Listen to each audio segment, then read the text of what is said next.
दोस्तों, ऑनलाइन ज्ञान सेवाएं में आपका स्वागत है। जैसा कि आप जानते हैं, हम जब भी आते हैं नई इन्फॉर्मेशन के साथ आते हैं।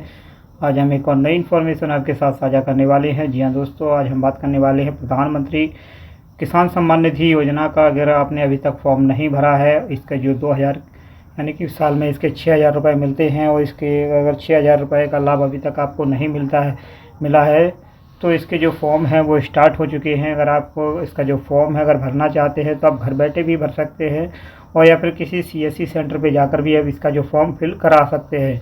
इसका जो फॉर्म है आप अपने घर से भी भर सकते हैं, इसमें कोई भी समस्या नहीं है। बिल्कुल हम इसको आपको बारीकी से स्टेप बाय स्टेप पूरा एक एक क्लियर इसमें आपको बताने वाले हैं।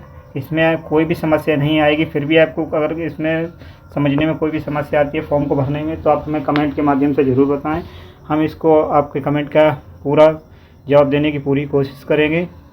तो दोस्तों, इससे पहले अगर आपने हमारे चैनल को सब्सक्राइब नहीं किया है तो आपसे अनुरोध है कि आप हमारे चैनल को सब्सक्राइब कर बेल आइकन को दबा दें, जिससे हम जो कोई भी नया वीडियो अपडेट करें वो सबसे पहले आप पर पहुंच सके। तो दोस्तों, जैसा कि आप देख सकते हैं, अभी हम इसकी जो पीएम किसान की जो ऑफिशियल वेबसाइट पर है, अगर आप यहाँ पर नहीं आ पाते हैं तो इसकी लिंक हम आपको डिस्क्रिप्शन में डाल देंगे। इससे आप इस पोर्टल पर आप डायरेक्ट आ सकते हैं। यहाँ पर आने के बाद आप यहाँ पर देख सकते हैं, यहाँ पर जो न्यू फार्मर जो रजिस्ट्रेशन वाला जो ऑप्शन आ रहा है, यहाँ पर आप मोबाइल में भी ओपन करेंगे तो आप इसी तरह से आपके वो मोबाइल में ओपन हो जाएगा। आप अपने मोबाइल से भी भर सकते हैं, अपने लैपटॉप पीसी से किसी से भी भर सकते हैं, घर बैठे भर सकते हैं। इसमें कोई ज़्यादा परेशानी नहीं है। हम आपको जो स्टेप बता रहे हैं, आप बस वीडियो को लास्ट अंत तक देखते रहें। आप अपने घर बैठे भी इसका जो रजिस्ट्रेशन कर सकते हैं। तो इसके लिए सबसे पहले जो फार्मर रजिस्ट्रेशन आ रहा है, न्यू फार्मर रजिस्ट्रेशन वाला ऑप्शन आ रहा है, इस पर हम क्लिक करेंगे। जैसे हम इस पर क्लिक करेंगे तो इसकी जो ऑफिशियल वेबसाइट है, यानी कि इसका जो लिंक है फॉर्म भरने का, वो यहाँ पर ओपन हो जाता है। जैसा कि अब आप यहाँ पर आप देख सकते हैं। अब दोस्तों, हम इसका एक फॉर्म फटाफट आपको फिल करके दिखाने वाले हैं। जैसा कि आप यहाँ पर देख सकते हैं, हम इसकी जो ऑफिशियल वेबसाइट है यहाँ पर हम आ चुके हैं, और यहाँ पर आप देख सकते हैं ये पीएम किसान की ऑफिशियल वेबसाइट है। अब यहाँ पर हम सबसे पहले यहाँ पर कैंडिडेट का यानी कि यहाँ पर किसान का हम यहाँ पर आधार नंबर फिल करेंगे। यहाँ पर यानी कि पहले यहाँ पर रूरल सेलेक्ट करेंगे, और अगर आप शहरी क्षेत्र से हैं तो अर्बन सेलेक्ट करें। हम इसके बाद पहले यहाँ पर जो किसान का है वो आधार नंबर सेलेक्ट करेंगे। उसके बाद इसका जो एक मोबाइल नंबर हमें देना होता है, जो परमानेंट मोबाइल नंबर है, उसको हम फिल करेंगे। उसके बाद यहाँ पर अपना स्टेट का चुनाव करेंगे, और उसके बाद यहाँ पर जो हमारा आधार कार्ड में रजिस्टर्ड मोबाइल नंबर है उस पर हमारे एक OTP आएगा। OTP आने के बाद यहाँ पर हम इसको वेरीफाई कर लेंगे। वेरीफाई करने के बाद इसके बाद यहाँ पर एक पहले मोबाइल की OTP आती है, जो आप नंबर रजिस्टर करा रहे हैं उसकी OTP आएगी। उसके बाद आपके जो आधार कार्ड में नंबर लिंक है उसकी एक OTP आएगी। 2 OTP आती हैं। दोनों को वेरीफाई करने के बाद यहाँ पर वेरीफाई कर लेते हैं। वेरीफाई करने के बाद यहाँ पर जो वेरीफाई आधार OTP वाला जो ऑप्शन आ रहा है, इस पर हम क्लिक कर देंगे।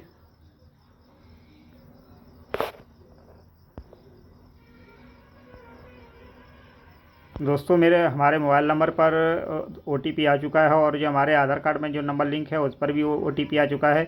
हमने यहाँ पर दोनों OTP को यहाँ पर ले लिया है, और यहाँ पर वेरीफाई आधार OTP वाले ऑप्शन पर क्लिक करेंगे तो हमारा जो यहाँ पर फॉर्म है वो यहाँ पर ओपन हो चुका है। जैसा कि आप यहाँ पर देख सकते हैं। अब इस फॉर्म को आप अच्छी तरह से देख लें, और इसमें आप जो डाटा आप देख सकते हैं, यहाँ पर हमारा राज्य मध्य प्रदेश आ रहा है, ये आधार कार्ड का डाटा आ चुका है इसमें। अब यहाँ पर डिस्ट्रिक्ट और सब डिस्ट्रिक्ट और विलेज, अब यहाँ पर हमें वो एड्रेस फिल करना है जो यहाँ पर जो हमारी खेती जिस भी जगह पे है उस एड्रेस को यहाँ पर फिल करना है। उस डिस्ट्रिक्ट को सिलेक्ट करना है, उस तहसील को सिलेक्ट करना है, और उस गांव को सिलेक्ट करना है। आप वो डाटा यहाँ पर फिल ना कर लें जो कि आप जैसे कि आधार कार्ड में डाला है वो ना फिल करें। अब उसके बाद यहाँ पर फॉर्मेट टाइप में हम स्मॉल को सिलेक्ट कर लेते हैं, यानी कि यहाँ पर जो हमारा जो अब आप देख सकते हैं, आप अपने हिसाब से इस तरह से सिलेक्ट करें। हमने वो डाटा सेलेक्ट किया है जो यहाँ पर हमारी खेती है, उसको सिलेक्ट यहाँ पर आपको करना है, ना कि आपके जो आधार कार्ड में एड्रेस डाला है वो सिलेक्ट करना है। अगर आपके आधार में एड्रेस आपके ग्राम का है, यहाँ पर आपकी खेती है, तो उसको यहाँ पर आप इस तरह सेलेक्ट कर सकते हैं। अगर नहीं है तो आपकी जो खेती है वो वहाँ पर आप सेलेक्ट करें।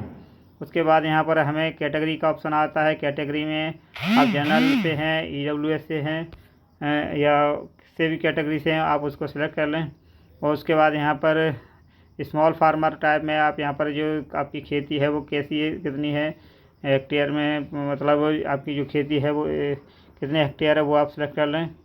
उसके बाद यहाँ पर जो डाटा है आप देख सकते हैं, यहाँ पर हमारा मोबाइल नंबर आ जाता है, एड्रेस आ जाता है, यहाँ पर आधार के अनुसार हमारा एड्रेस आ चुका है, और उसके बाद यहाँ पर हमारा पिन कोड भी आ चुका है, यहाँ पर हमारे फादर का नेम आ चुका है, जो छात्र के यानी कि किसान के यहाँ पर पिता का नाम आ चुका है। उसके बाद यहाँ पर लैंड रजिस्ट्रेशन आईडी होता है, अगर आपके पास लैंड रजिस्ट्रेशन आईडी है तो आप उसको फिल कर दें, अगर नहीं है तो आप नहीं फिल करें।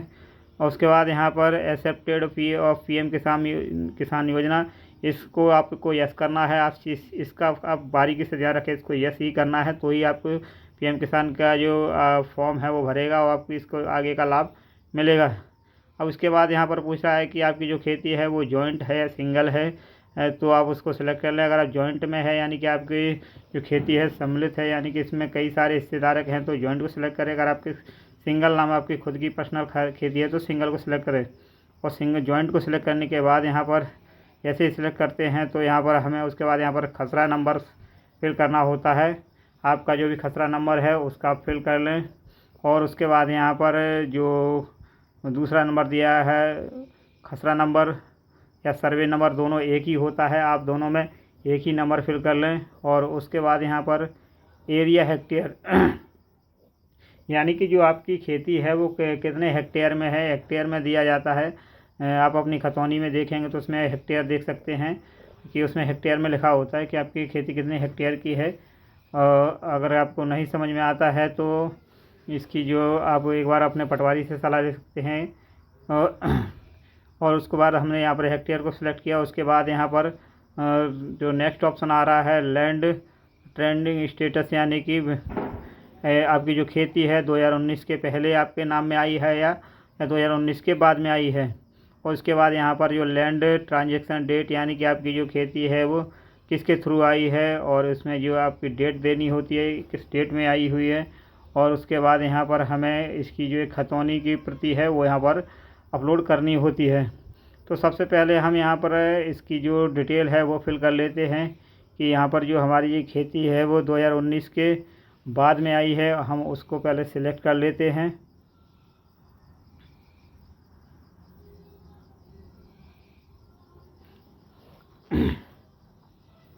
आप अपने हिसाब से देखें कि आपकी जो खेती है वो किस तरह के खेती कब आई है, आपके नाम में 2019 के पहले आई है तो उसको सिलेक्ट करें, अगर नहीं आई है तो उसके बाद की सिलेक्ट करें। और उसके बाद यहाँ पर यहाँ पर आप देख सकते हैं लैंड ऑफ ट्रांजेक्शन टाइप में आप डेथ ऑफ फादर, अगर आपकी खेती अगर आपके पिता के डेथ के बाद आई हुई है तो आप उसको सिलेक्ट करें। अगर आपने इस खेती को परचेज़ किया है तो उसको सिलेक्ट करें। आपकी स्थिति में जो भी है वो आप यहाँ पर सिलेक्ट कर सकते हैं। अगर आप डेथ ऑफ फादर लिखते हैं तो आपको जो आपके पिताजी का जो आधार कार्ड है वो आपको फिल करना होगा, क्योंकि इसमें ये कंपलसरी दिया है।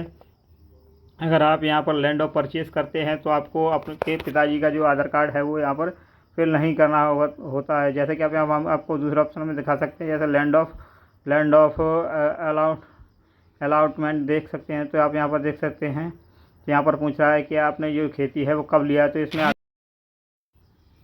जैसे ही हम यहाँ पर लैंड ऑफ परचेज सेलेक्ट करते हैं तो आप यहाँ पर देख सकते हैं, जैसे ही हम लैंड ग्रांट अलॉटमेंट क्लिक करते हैं तो आप यहाँ पर देख सकते हैं कि यहाँ पर जो हमें इसकी जो खेती है हमने कब लिया है उसकी दिनांक भरने के लिए यहाँ पर ऑप्शन आ जाता है। उसके बाद आप यहाँ पर देख सकते हैं और भी यहाँ पर कई सारे ऑप्शन हैं, डेथ ऑफ फादर है, परचेस ऑफ लैंड है। परचेस ऑफ लैंड भी करेंगे तो भी आपको यहाँ पर आपने जो खेती ली है उसकी दिनांक हमें यहाँ पर फिल करनी होती है। आप यहाँ पर कई सारे ऑप्शन दिए हैं, अब आप उसको अपने हिसाब से सिलेक्ट कर लें कि आपने जो खेती है वो आपके पास किस माध्यम से आई है, वो आप यहाँ पर अपना वहाँ पर सिलेक्ट कर लें।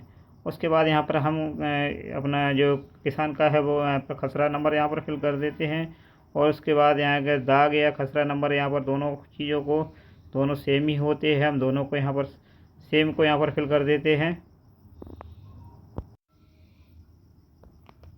सर्वे नंबर और खसरा नंबर सेम ही होता है, आप इसमें दोनों को एक ही भर दें, इससे कोई समस्या नहीं आएगी। और उसके बाद यहाँ पर एरिया आपको यहाँ पर फिल करना होगा, यानी कि इसमें जो आपका खसौनी में आपका दिया होता है आपको इसका जो एरिया कितना है आपके जो खसरा का, 1 बीघा 2 बीघा अपने आप अब भाषा में हम बोल रहे हैं, इसमें जो हेक्टेयर के अनुसार डलता है। आपका जितना भी हेक्टेयर है वो आपकी खतौनी में डला होता है, वो हम आपको आगे दिखाएंगे। उसके बाद यहाँ पर हमने अपना जो यहाँ पर हेक्टेयर यहाँ पर सिलेक्ट कर लिया। उसके बाद यहाँ पर लैंड ट्रांसफ़र यानी कि स्टेटस आपको बताना है कि आपकी जो खेती है 2019 से पहले आपके नाम में आई है या 2019 के बाद में आई है। तो हमें यहाँ पर 2019 के बाद हमारी खेती हमारे नाम में आई है, तो हमने इसको यहाँ पर सेलेक्ट कर लिया। और उसके बाद यहाँ पर हमने ये परचेस ऑफ लैंड किया है, यानी कि खेती हमने ख़रीदा है, तो हम यहाँ पर परचेस ऑफ लैंड को सिलेक्ट कर लेते हैं। और उसके बाद हम यहाँ पर जो इसकी जो दिनांक है यहाँ पर परचेस की, वो यहाँ पर परचेस की दिनांक यहाँ पर देंगे कि हमने यहाँ पर खेती है वो कब ख़रीदी है, उसकी दिनांक हमें यहाँ पर फिल करनी होती है, जैसा कि हम आपको अभी आगे दिखाने वाले हैं। हमने यहाँ पर इसको सिलेक्ट कर लिया। उसके बाद हम इसमें जो अपनी परचेस की दिनांक है अब इसमें यहाँ पर भर लेंगे। आपकी जो भी परचेस दिनांक है वो अपने आप अपने हिसाब से भरें। हम आपको खाली है कि यहाँ पर डाटा ये है, आपको समझाने के लिए आप भर रहे हैं। आपका जो भी डाटा हो सही से भरें, देखकर भरें, क्योंकि इसमें जो डाटा एक बार अगर सबमिट हो जाता है तो फिर इसमें संशोधन का कोई भी ऑप्शन नहीं होता है। इसलिए अपना जो भी आपकी इसमें जो आपने खेती खरीदी है उसकी डेट को अच्छे से भली भांति यहाँ पर चेक करके ही भरें। यहाँ पर हमने जो अपनी जो खेती है वो 2023 में आई थी, उसका हमने भर दिया। और ऐड वाले ऑप्शन पर क्लिक करेंगे। ऐड वाले ऑप्शन पर जैसे ही क्लिक करते हैं तो यहाँ पर हमारा जो डिटेल है वो यहाँ पर पूरी सेव हो चुका है, जैसे कि आप यहाँ पर देख सकते हैं। यहाँ पर खसरा नंबर और यहाँ पर हेक्टेयर और यहाँ पर परचेस ऑफ लैंड, यहाँ पर हमने डिटेल ये सब चीज़ यहाँ पर हमारी सेव हो चुकी है। अब हमें अपनी एक खतौनी की प्रति यहाँ पर अपलोड करना होता है। इसमें तो सबसे पहले हम यहाँ पर खतौनी है अपनी एक डाउनलोड कर लेते हैं। डाउनलोड करने के लिए यहाँ पर MP भूलेख की साइट पे यहाँ पर आ जाएंगे। MP भूलेख की साइट पे जैसे ही हम यहाँ पर आ जाते हैं तो इसकी गूगल में टाइप करते हैं MP भूलेख, तो यहाँ पर इसकी जो ऑफिशियल वेबसाइट है वो यहाँ पर ओपन हो जाती है। आप इसी माध्यम से अपनी जो खतौनी निकाल सकते हैं, जैसे हम बता रहे हैं आपको। जैसे हम यहाँ पर इसकी साइट पर क्लिक करते हैं तो यहाँ पर इंस्ट्रक्शन आते हैं, इसको हम यस पर क्लिक करेंगे। यस पर क्लिक करने के बाद यहाँ पर हम अपना यहाँ पर ज़िले को सिलेक्ट करेंगे। यहाँ पर कौन सा ज़िला है आपका, उस ज़िले को सिलेक्ट कर लें। और उसके बाद यहाँ पर आपका जो भी तहसील पड़ता है उस तहसील को सिलेक्ट कर लें। तहसील को सिलेक्ट करने के बाद यहाँ पर आपका जो भी ग्राम है, यहाँ पर आपकी खेती है, उस खेती को सिलेक्ट कर लें। और उसके बाद यहाँ पर 3 माध्यम से आप यहाँ पर खेती को ढूंढ सकते हैं: भूस्वामी, खसरा संख्या, प्लॉट संख्या। हमारे पास हमारे जो किसान का यहाँ पर खसरा नंबर है, तो हम यहाँ पर इसका जो खसरा नंबर को के माध्यम से अपनी जो खतौनी को डाउनलोड करेंगे। हमने यहाँ पर अपने जो खतौनी का यहाँ पर यानी कि खसरे का नंबर डाल दिया। खसरे का नंबर डालने के बाद यहाँ पर जो भी कैप्चर आ रहा है, इस कैप्चर को हम यहाँ पर फिल कर लेंगे। कैप्चर को फिल करने के बाद यहाँ पर जो विवरण देखने वाला जो ऑप्शन आ रहा है, इस पर हम क्लिक करेंगे। जैसे ही हम इस पर क्लिक करते हैं तो आगे की जो इसका जो खसरा नंबर है वो यानी इसकी जो आगे डिटेल है वो ओपन हो जाती है। अब यहाँ आप देख सकते हैं, यहाँ पर जितने भी यहाँ पर खातेदारक यानी कि हिस्सेदारक हैं उनके सभी के नाम यहाँ पर आ रहे हैं। अब हम इसकी एक जो खतौनी है वो डाउनलोड कर लेते हैं खतौनी वाले ऑप्शन पर जाकर। अब इसका जो PDF है इसको हम प्रिंट नहीं निकाल के इसको एक PDF में सेव कर लेंगे। PDF में सेव करने के बाद ये हम अपने डेस्कटॉप पर रख लेंगे। और डेस्कटॉप पर रखने के बाद जो हमने अभी यहाँ पर इसकी जो खतौनी की PDF यहाँ पर अपलोड करनी है उसमें, तो हम यहाँ पर इसको यहाँ पर एक बार सेव कर लेते हैं। सेव करने के बाद यहाँ पर जो फिर से हम PM किसान के पोर्टल पर आ जाते हैं और यहाँ पर जो अपलोड करने का ऑप्शन आ रहा है खतौनी के लिए मैं यहाँ पर, तो हम यहाँ पर जो भी हमारी फ़ाइल थी इसको हम यहाँ पर सेलेक्ट करते हैं। यहाँ पर खतौनी की यहाँ पर सेलेक्ट कर लेंगे और उसको ओपन वाले ऑप्शन पर क्लिक करके यहाँ पर हमारी जो फ़ाइल है वो यहाँ पर आप देख सकते हैं वो आ चुकी है। और आने के बाद ये हमारी जो फ़ाइल है वो यहाँ पर अपलोड हो चुकी है। अपलोड होने के बाद अब आप अपना जो भी डाटा है अच्छे से एक बार चेक कर लें और उसके बाद 1 से 2 बार चेक कर लें कि आपने जो भी राज्य का सिलेक्शन किया है वो आपका तहसील, ज़िला, आपका नाम, पिता का नाम, आपकी जो भी डिटेल है वो सब सही है कि नहीं है। और उसके बाद यहाँ पर आपका जो राशन कार्ड वाला ऑप्शन आ रहा है, अगर आपके पास आपकी समग्र आईडी है किसान की तो आप वो अपनी समग्र आईडी को यहाँ पर फिल कर दें। हमारी स्थिति में हमारे पास जो किसान की वो समग्र आईडी नंबर है, तो हमने राशन कार्ड नंबर यानी कि समग्र आईडी नंबर होता है मध्य प्रदेश में, तो हमने यहाँ पर उसका जो समग्र आईडी को यहाँ पर फिल कर लिया और उसके बाद यहाँ पर सेव वाले ऑप्शन पर क्लिक कर देंगे। सेव वाले ऑप्शन पर जैसे ही हम क्लिक करते हैं तो यहाँ पर हमारे पास इसका जो फॉर्म है, ये जो फॉर्म है वो यहाँ पर सेव हो चुका है, जैसे कि हम आपको आगे दिखाने वाले हैं।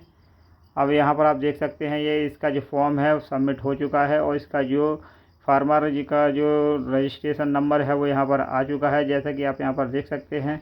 अब आप इसका अच्छे से इसका एक प्रिंट आउट यानी कि पहले हम इसको सेव कर लेते हैं पीडीएफ के माध्यम से, जिससे कि हमें इसका एक प्रिंट निकाल के कस्टमर को दे देंगे और इसका जो 2 से 3 बार अच्छे से एक बार स्क्रीनशॉट ले लेंगे, क्योंकि इसकी ज़रूरत भी हमें बाद में पड़ने वाली है। तो दोस्तों इस तरह से इसका आप घर बैठे पीएम किसान का फॉर्म भर सकते हैं। ऐसे ही